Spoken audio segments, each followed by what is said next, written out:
Thank you for joining me today for another episode on the Anchor to Messiah program right here on HRN Revive TV. Today's episode is titled, Keep Hold to the Plow. In Luke chapter 9 and verses 62, it reads, Yeshua said to him, no one who puts his hand to the plow and looks back is fit for the kingdom of Yahweh.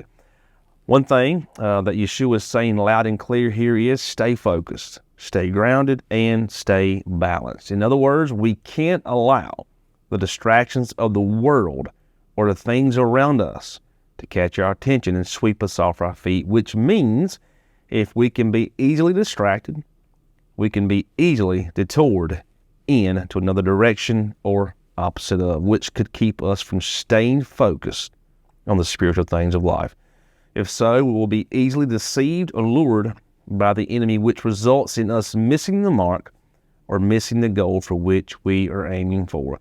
Yeshua said himself that if possible, the very elect will be deceived. But if we are walking upright and our ear is tuned and married to the Torah and Yeshua, hopefully he will find us faithful in the end. I want to read something here taken from the Ancient Hebrew Research Center website. From the author and commentator, Jeff Benner, who writes this, the most common word in the Hebrew Bible is the word et. The first letter is the aleph, called an aleph, and is the first letter of the Hebrew alphabet. The second letter in the word et is the tav, called a tav, and is the last letter of the Hebrew alphabet. These two letters are the first and the last, the beginning and the end. We can also clearly see that the Hebrew alphabet can be connected with agricultural uses throughout Scripture.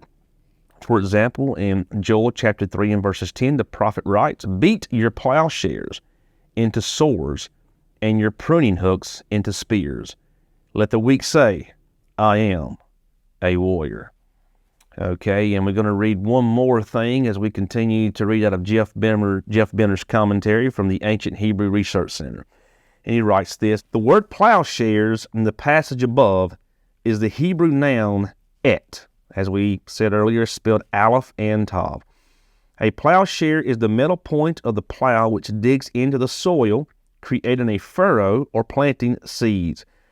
When we examine the original pictographic script used in ancient times to write Hebrew, we can see a clear connection between the letters of the word and its meaning.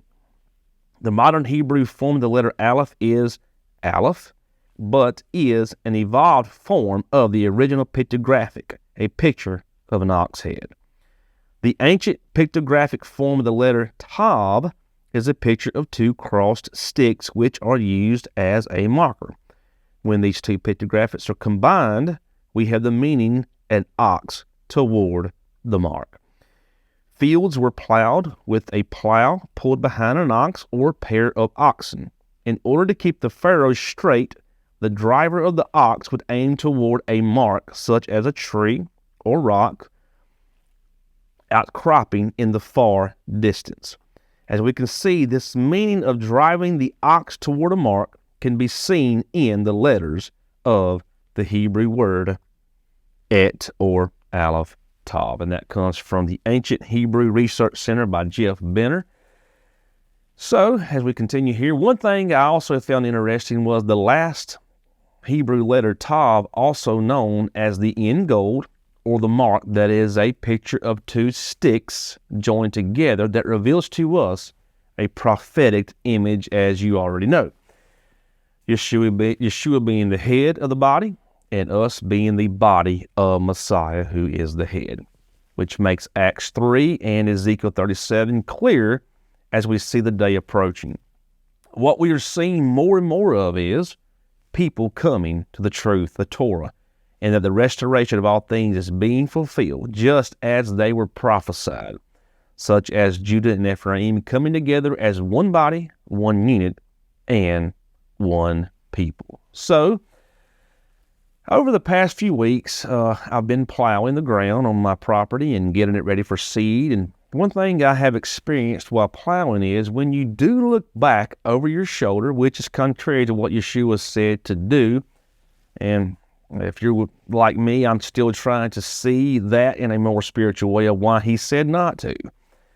And but when we do look back, most times we're looking back to see exactly what type of pattern or progress we're leaving behind in the soil. We're trying to see what kind of results we're getting with the plow that we're plowing with. And just like that, it doesn't take long, and within just a split second, if you look behind you and look over your shoulders, you are now no longer lined up with your mark that's ahead of you, because why? You've turned to look over your shoulder. In that moment, you quickly realize that you're now completely out of the furrow and you have gotten out of line. So by the time you turn back ahead to set your eyes back on the mark, the tav, to get lined back up, you're then going either left or right, which results in a crooked furrow. In other words, you have created a crooked row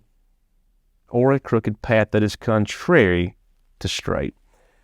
What can this agricultural concept be saying to us spiritually? Well, for one, if we have followers who we are leading to righteousness or Torah or Yeshua, then they will also follow that same pattern, which is crooked or which is straight, depending on how you're plowing.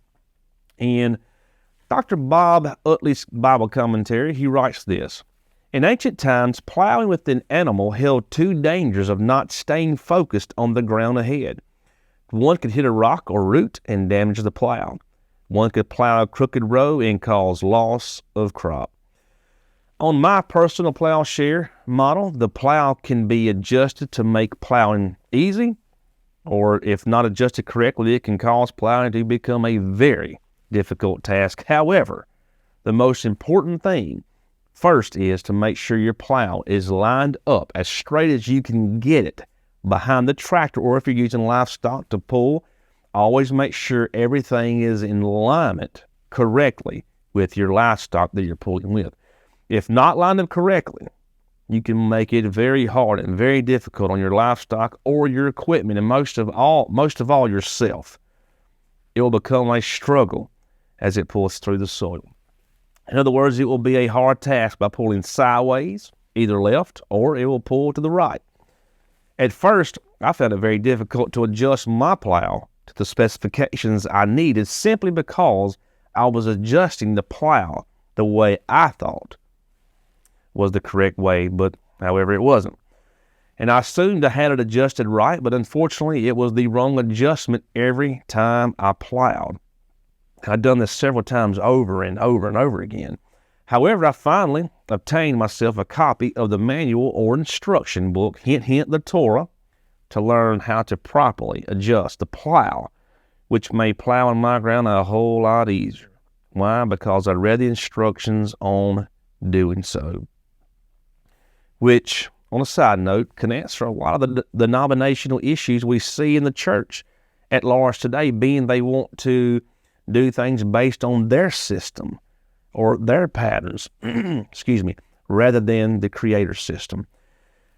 Most times we want to do things our way. We want to make the adjustments to conform to how we want it, rather than how Yahweh wants it. So when you adjust, or when I adjust my spiritual plow to His ways, we'll always find out that plowing in our spiritual life will yield more produce than you can imagine, only if you obey His instructions or His Torah. The reason for plowing is to turn the earth upside down. It also prevents the residues of the previous crop from influencing the growth of the current crop. It softens the soil for the new crop that's about to be sowed.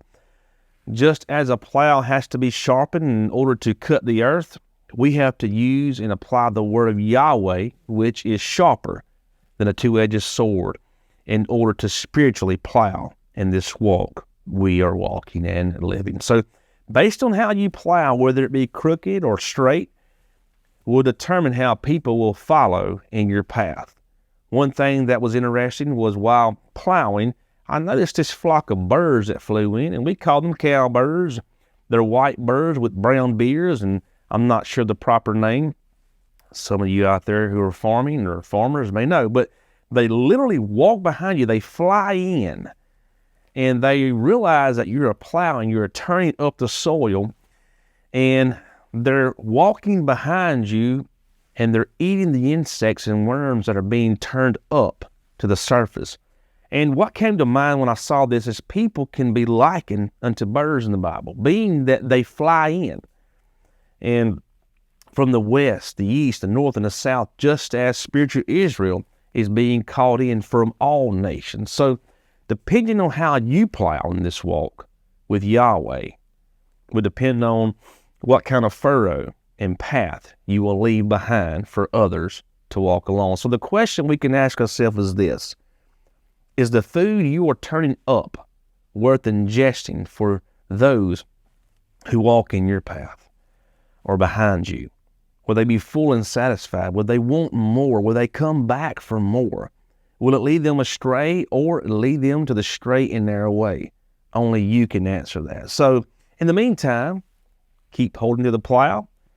Try not to look over your shoulders. Keep your mind, your eyes, your body, everything on the mark, the top, and don't look back. And whatever you do, keep doing things that advance the kingdom of Yahweh as we wait for His return. So, as always, I hope you have enjoyed today's teaching. And again, thanks for watching Anchored in Messiah right here on HRN Revive TV. And until next time, Shalom.